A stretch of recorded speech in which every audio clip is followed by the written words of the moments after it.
என்னடா நீ? அவங்க அவ்வளவு தூரம் பேசிட்டு போறாங்க, நீ அவங்கள கண்டிக்காம பேசாம நிக்கிறியே. நேத்து வரைக்கும் வாழ வக்கில்லாம நடு ரோட்டு நின்னுட்டு இன்னைக்கு இடத்த கொடுத்தா மரத்தை புடுங்கணும்னு நினைக்கிறாங்க. நீ கொஞ்ச நேரம் பேசாம இருக்கியா? ஆமா, என்னையே கண்டிச்சிட்டு உனக்கு வேற எதுவும்?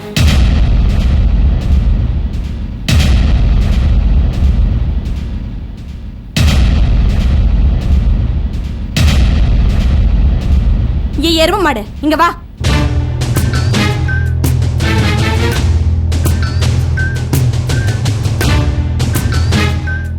வாங்க மேடம். என்ன அண்ணனட போட்டுட்டு வர? உனக்கு எத்தனை தடவை சொல்றது இங்க நின்னு ஒட்டு கேட்காதுன்னு? உனக்கு அறிவு இருக்கா? என்னத்தை தான் தின்னு தொலைறன்னு தெரியல. நீ என்னத்தை தின்ற அதையே தான் நானும் தின்றேன். ஏய், என்னடி சிரித்த? குழந்தைய போட்டு அடிச்சுக்கிட்டு உனக்கு அறிவு ஏதாவது இருக்கா?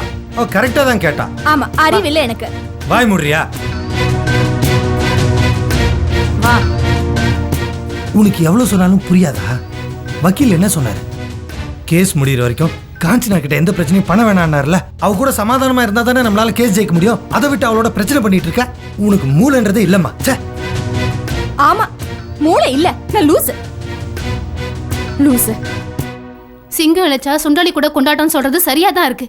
ஒரு 5 நிமிஷம் லேட்டா போனதுக்கா அந்த ஆள் உங்களை இவ்வளவு கீழ்த்தரமா பேசிருக்கான்? அவன் கேட்ட ஒவ்வொரு கேள்வியும் என் காதுல ஈயத்த காய்ச்சி ஊத்துற மாதிரி இருந்தது. நான் மட்டும் பழைய ஆண்டவரை போய் இருந்திருந்தா இந்நேரத்துக்கு அவனை வெட்டி போட்டுருப்பேன். மனுஷனா மாறினால இந்த ரணத்தை எல்லாம் தாங்கிக்க வேண்டியதா இருக்கு. ஏங்க, உங்களுக்கும் அந்த இன்ஸ்பெக்டருக்கும் ஏதாவது முன்விரோதம் இருக்கா? அவன் ஒரு இன்ஸ்பெக்டர். அது தவிர அவனுக்கும் எனக்கும் எந்த சம்பந்தமும் இல்ல. இதுக்கு முன்னாடி அவனை நான் சந்திச்சதும் இல்ல. எனக்கு என்னவோ மரியா ஜோன்ஸ் தான் என் மேல இருக்கிற கோவத்தை காட்டுறதுக்காக அவனை பயன்படுத்துற மாதிரி தோணுது. இல்லைங்க, இவ்ளோ கீழ்த்தரமாலாம் மரியா நடந்துக்க மாட்டாங்க. உன் தங்கச்சியை விட்டு கொடுக்க முடியல. ஐயோ, நான் அப்படி சொல்லலைங்க. மரியாவுக்கு மேல இருக்கிற கோவம் தீரலதான். அதுக்காக அவ கோவத்தை வெளிப்படுத்த இப்படி கேவலமான வழியில போக மாட்டான்னு சொன்னேன். ஏங்க, ஒருவேளை அந்த இன்ஸ்பெக்டர் உங்ககிட்ட பணம் எதிர்பார்க்கறான்னு நினைக்கிறேன். அதை நேரடியா கேட்க முடியாம இப்படி டார்ச்சர் பண்ணி பணம் வாங்கணும்னு நினைக்கிறானோ என்னமோ. அடுத்த தடவை போறப்போ அவன்கிட்ட பணத்தை கொடுத்து பாருங்களேன். வேணாம், அவன் பணம் வாங்குறனாவே இருக்கட்டும். ஆனா நாம பணம் கொடுக்கறது தப்பு. நான் அடிதடி, அயோக்கியத்தனம், ரவுடித்தனம் இதை மட்டுமே விடல. நம்ம வசதிக்காக சட்டத்தை விலைக்கு வாங்குறதையும் விட்டுட்டேன், காசு கொடுத்து காரியம் சாதிக்கிறதையும் விட்டுட்டேன். போதும், என்னால முடிஞ்ச அளவுக்கு நாட்டை கெடுத்தது போதும். ரவுடியா இருந்து மனுஷனா மாறினதை விட நேர்மையான மனுஷன், நல்ல மனுஷங்கிற அடுத்த கட்டத்துக்கு போக நான் ஆசைப்படுறேன். எல்லாரையும் விட மனசார சுத்தமா இருக்கிற உங்களுக்கு தானுங்க சோதனை அதிகமா வருது. அது எனக்கு சந்தோஷம்தான் பர்வதம். நல்லவங்களுக்கு தான் அதிகமான சோதனை வரும்னு சொல்லுவாங்க இல்லையா? நான் அனுபவிக்கிறத பார்த்து 4 பேர் அந்த வார்த்தையை சொன்னாலே போதும். என்ன கூட அந்த நல்லவங்க கூட சேர்த்துட்டாங்கிற நிம்மதியாவது எனக்கு கிடைக்கும். என்னங்க நீங்க? அவங்க யாருங்க உங்களை பத்தி பேசுறதுக்கு? உங்களை பத்தி பேசுறதுக்கு அவங்களுக்கு என்னங்க அருகதை இருக்கு? இத பாருங்க, யார் நம்பினாலும் நம்பலைனாலும் நான் உங்களை நம்புறேங்க. நான் கும்புற அந்த அம்மன் நிச்சயமா என்ன கைவிட மாட்டா. நீங்க நிரபராதின்னு அவ நிரூபிக்க தான் போறா. நீங்க வீண மனசை போட்டு குழப்பிக்காதீங்க. நான் உங்களுக்கு சாப்பாடு எடுத்து வைக்கிறேன், சாப்பிட வாங்க.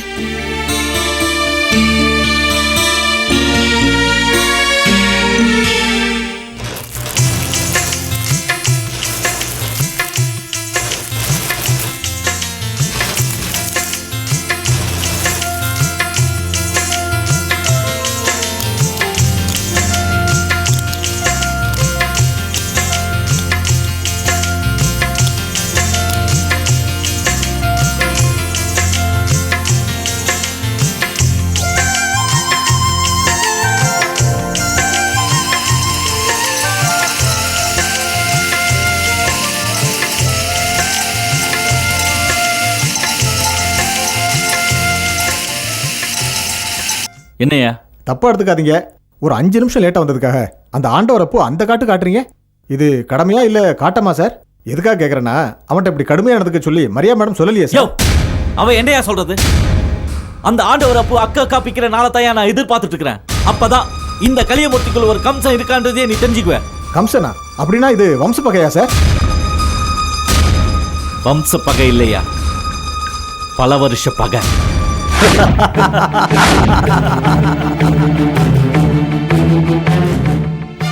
ஐயா, ஐயா, அவரை விட்டுடுங்க ஐயா. ஐயா, விட்டுடுங்க ஐயா. ஐயா, அந்த காசை நான் எப்படியாவது கொடுத்துறேன் ஐயா. ஐயா, விட்டுடுங்க ஐயா. ஐயா, ஐயா, விட்டுடுங்க ஐயா. ஐயா, எங்க அப்பா விட்டுடுங்க ஐயா. ஐயோ, ஐயா,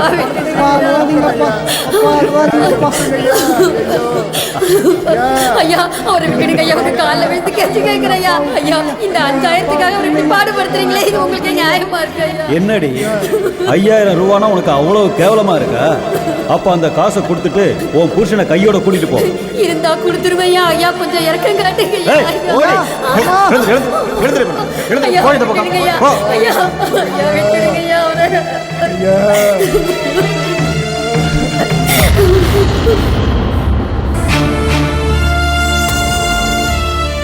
அப்ப எனக்கு 12 வயசு இருக்கும். அழறத தவிர வேற எதுவுமே எனக்கு தெரியாது.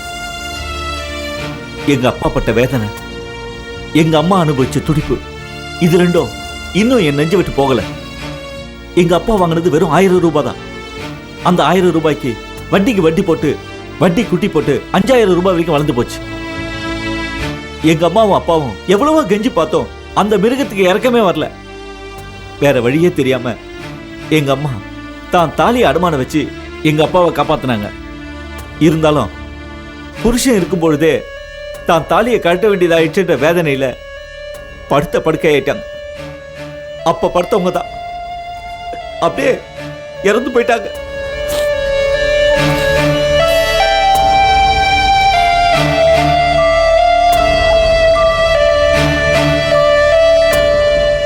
கொஞ்ச நாள்லயே என்ன அனாதையாக்கிட்டு எங்க அப்பாவும் போயிட்டார். விதி, அதே விதி என்ன போலீஸ்காரனாக்கி அந்த ஆண்டவருக்கு முன்னாடி கொண்டு வந்து நிறுத்திச்சு. அவன் என் கையில சாகணும்ன்றது தான் விதி. விடமாட்டேன், அவனை விடவே மாட்டேன். எங்க அப்பாவை கட்டி தொங்க விட்ட மாதிரி அவனை தூக்குல தொங்க விடாம விடவே மாட்டேன்.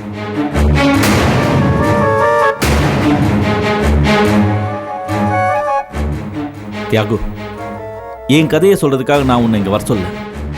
அந்த ஆண்டவரப்பு கையெழுத்து போறதுக்கு நாளைக்கு ஸ்டேஷனுக்கு வரக்கூடாது. ராயபுரம் சிலுவைய கூட 2 ஆளையும் கூட்டு போக சொல்லு. அப்பு அடிக்கிற அடி அவன் உயிர் போகக்கூடாது, உயிர் இருக்கணும். உடம்புல எல்லா உறுப்பும் அப்படியே இருக்கணும். ஆனா எல்லாம் நொறுங்கி போய் ஒண்ணு சேர முடியாம இருக்கணும். பண்ணிடலாம். ஆனா இந்த விஷயம் மரியா மேடத்துக்கு தெரிஞ்சு பிரச்சனை ஆயிடுச்சுன்னா? போலீஸ்காரனை மட்டும் இருக்காத, கிரிமினலாவும் இரு. அந்த அப்பு அடிக்கிறப்போ எங்க மரியம்மா போட்ட கேஸ் யாரா பொய் கேஸ்ன்னு சொல்லி கோர்ட்ல கேஸ் போறேன்னு சொல்லி அடி. எப்படியும் மரியா பேர் அங்க வரணும். அதுதான் ரொம்ப முக்கியம், மறந்துடாத. அந்த அப்புவுக்கும் மரியாவுக்கும் ஏற்கனவே பர்சனல் வெஞ்சன்ஸ் இருக்கு. சொந்த பகையை தீர்த்துக்கிறதுக்காக மரியா தான் இப்படி பண்ணான்னு அந்த அப்பு நம்புவான். நமக்கு எந்த பிரச்சனையும் வராது, புரியுதா? Yes sir.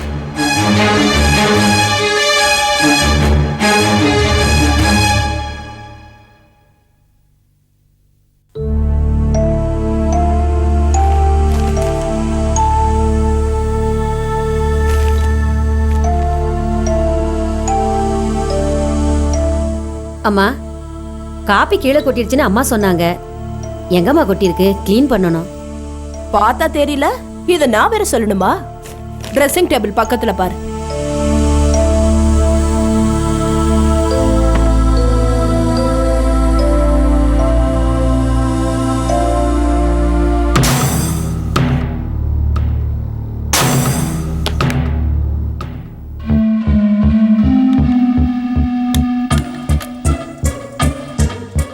அம்மா, என்னம்மா இது? மோதிரத்தை இவ்வளவு அலட்சியமா வச்சிருக்கீங்க. எங்களை தவிர இங்க யார் வரப்போறா? புதுசா இருக்க. எங்கம்மா வாங்குனீங்க? வெத்தலைப்பா கடையில. நகை கடையில வாங்காம வேற எங்க வாங்குவாங்க? கேள்வி வேற கேட்டுக்கிட்டு. இல்ல, ரொம்ப விலை இருக்கும் போல இருக்க. இந்த மோதிரம் 10 கிராம், நடுவுல இருக்கிற வைரக்கல் 3000 ரூபாய். என்ன இது போதுமா இல்ல வேற ஏதாவது தெரிஞ்சுக்கணுமா? இல்லம்மா பார்க்கறதுக்கு ரொம்ப அழகா இருக்கு அதாம்மா கேட்டேன். நீ என்ன விலைக்கு வாங்க போறியா?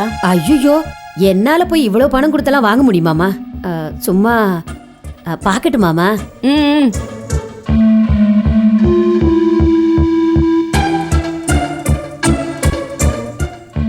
ஏய், பார்த்தது போதும். பார்வையிலே அப்படியே முழுங்கிடுவ போல் இருக்கு. அங்க கொண்டு போய் வை. தொடச்சிட்டல, வெளியே போ. ஏன் பேபி அம்மா, ம் எப்போ முதலாளிக்கு தானே சாப்பாடு போடுவேன்? எங்கே என் தங்கச்சி காஞ்சனா காணோம்? காஞ்சனா குழந்தைய கவனிச்சுக்கிட்டு இருக்குப்பா. ஏன் நான் சாப்பாடு போட்டா நீ சாப்பிட மாட்டியா? அந்த வித்தியாசம்லாம் எனக்கு கிடையாது. சரி, கொஞ்சம் சாம்பார் ஊற்றுங்க.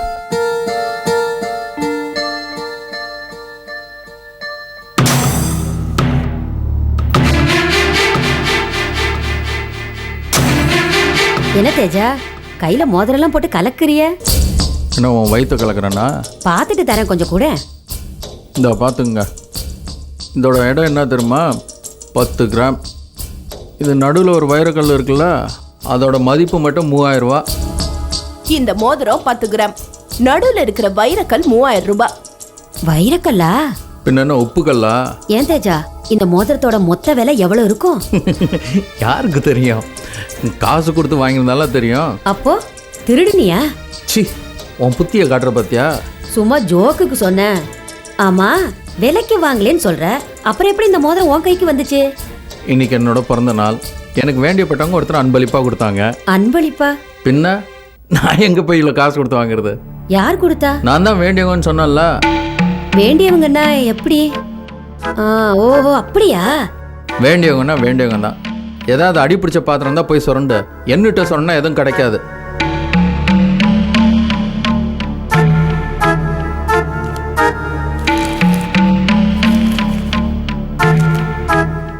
அம்மா காஃபி எடுத்துங்கம்மா.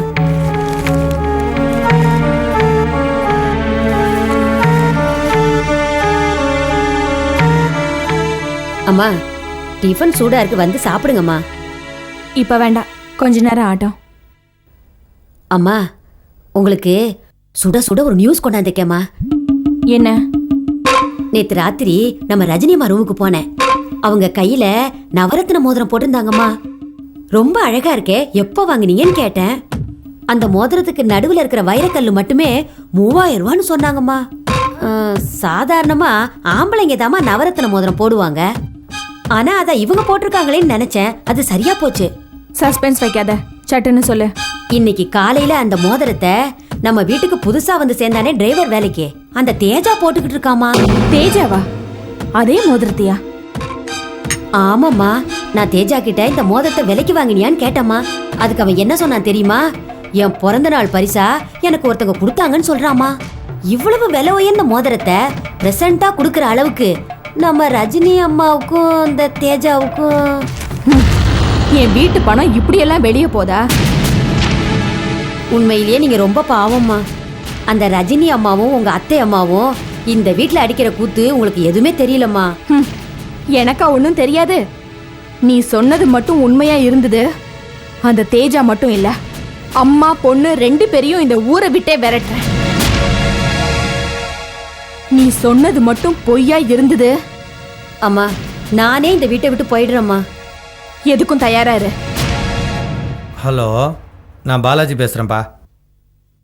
இல்லை, அந்த இடத்துக்கும் ஸ்டே ஆர்டர் வாங்கிட்டானுங்க, வாடகையும் கோர்ட்டில் கட்டணும்னு சொல்லிட்டானுங்க. ஏன் லாயர் என்னமோ லேட் ஆகுன்றாரு. நீ ஒரு நல்ல லாயர் யாராவது சொல்ல. ஏன்பா உன் கூட அப்புறம் பேசுகிறேன்ப்பா. ஏமா உனக்கு கொஞ்சம் கூட மூளையே இல்லையா? மூளை இல்ல, அதெல்லாம் இருக்கட்டும். எங்க அவ உன் அருமை பொண்டாட்டி அந்த ஜிகனாப்பட்டு மாமியாரையும் கூப்பிடு. ஏ ரஜினி, கத்தாத. இருக்கிற பிரச்சனை பத்தாதுன்னு சும்மா புது பிரச்சனை வளர்த்துட்டு. ஏற்கனவே ஸ்டே ஆர்டர் வாங்கிருக்காங்க, வாடகை வேற கோர்ட்ல கட்டுறாங்க. இது பத்தாதா உனக்கு? இருக்குல்ல, நம்ம செலவுக்கே காசு இல்லாம கஷ்டப்படுறோம். ஆனா உன் பொண்டாட்டி 10,000 ரூபாய் அனாவசியமா செலவு பண்ணிருக்கா. ஏ ரஜினி. கவிதா, இப்ப தேவையில்லாத விஷயத்துக்கு ஏன் கத்தி கூட்ட சேர்க்க பாக்குற? உன் பொண்டாட்டி மானம் போற அளவுக்கு ஒரு தப்பு பண்ணிருக்கா. அத கேட்கதான் கூப்பிடுறேன். என்ன கவிதா, ஏன் சத்தம் போட்டுட்டு இருக்க? நான் என்ன தப்பு பண்ண? நீ 10 கிராம் நவரத்ன மோதிரம் வாங்கினியா இல்லையா? ஆமா, வாங்கின. பாத்தியானா, அவ வாயாலே ஒத்துக்கிட்டா. இனி பேசுறதுக்கு ஒண்ணும் இல்ல. இனிமே இந்த வீட்டுல இவ இருக்க கூடாது, வெளியே அனுப்ப. உனக்கு என்ன ஆச்சு? ஒரு மோதிரத்தை வாங்கினதுக்காக ஏன் வீட்டை விட்டு வெளில அனுப்பணும்? அவ மோதிரம் வாங்கினது தப்புன்னு சொல்லல. ஆனா தப்பான ஆளுக்கு போட்டிருக்காளே அதான் தப்புன்னு சொல்றேன். என்ன உளர்ற? அந்த டிரைவர் தேஜாவுக்கு அன்பளிப்பா ஒரு மோதிரம் வாங்கி கொடுத்தியே, அந்த அளவுக்கு உனக்கும் அவனுக்கும் என்ன சம்பந்தம்? கவிதா, உனக்கு என்ன மூளை குழம்பி போச்சா? மூளை குழம்புனது எனக்கு இல்ல, உங்க பொண்ணுக்கு தான். அதான் இருக்கிற டிரைவரை விரட்டிட்டு மும்பைல இருந்து ஒரு டிரைவரை கொண்டு வந்து இங்க வச்சிருக்கா. ஏய், உனக்கு அவனுக்கு என்னடி தொடர்பு? அவன் உன் காதலனா இல்ல கணவனா? வாழ்ந்த பக்கம் அவன் என்னோட தங்கச்சி, அவளை கை நீட்டி அடிக்கிற அளவுக்கு நீ வந்துட்டியா? தங்கச்சியா இருந்தா தரக்குறைவா பேசுவான், அதை கேட்டு சும்மா ஏய், இருக்கணும். போடி போடி, நீயே தரக்குறைவானவ. அத கேட்ட உனக்கு ரோஷம் பொத்துக்கிட்டு வருது. எது வேணாலும் பேசு. சரி, நான் பாத்து சும்மா இருக்கணுமா? கையை விடு. சும்மா அவ இரு. அப்படிதான் அப்படி பேச பாருங்க. இப்ப என்ன பண்ணுவ? என்ன உண்மடி கண்டுட்ட நீ? ஆமா, அப்படிதான் கேட்பேன். யார் வீட்டு சொத்தை யார் செலவு பண்றது? தேஜாவை போய் கேட்டா யாரோ பிரசன்டேஷன் கொடுத்தாங்கன்னு சொல்றான். நகை கடைக்கு போன் பண்ணா நீ தான் வந்து வாங்கிட்டு போனதா சொல்றாங்க. செய்யறதையும் செஞ்சுட்டு தப்பு வெளியே தெரிஞ்ச உடனே என்ன அடிக்கிறியா? அவ்வளவு திமிராயிடுச்சா உனக்கு? உன்ன கவிதா, மாப்பிள, உங்க தங்கச்சியே எங்கேயாவது பைத்தியக்கார ஆஸ்பத்திரியில கொண்டு போய் சேருங்க. இவளுக்கு பைத்தியம் முத்தி போயிடுச்சுன்னு நினைக்கிறேன். எனக்கா பைத்தியம்? நான் பைத்தியமா? அப்ப நகை கடைக்காரன் என்ன பொய்யா சொல்றான்? கடைக்காரன் சொன்னது நிஜம். நான் மோதிரம் வாங்கினேன். இப்ப என்னடி பண்ணுவ? நான் என்ன பண்றேங்கறத அப்புறம் பாப்போம். தேஜாவுக்கு நீ மோதிரம் வாங்கி கொடுத்தே இல்லையா? முதல்ல எனக்கு அது தெரிஞ்சா. நான் தான் கொடுத்தேன்னு உனக்கு யாரடி சொன்னது? டிரைவர் மோதிரம் போடக்கூடாதுன்னு சட்டமா?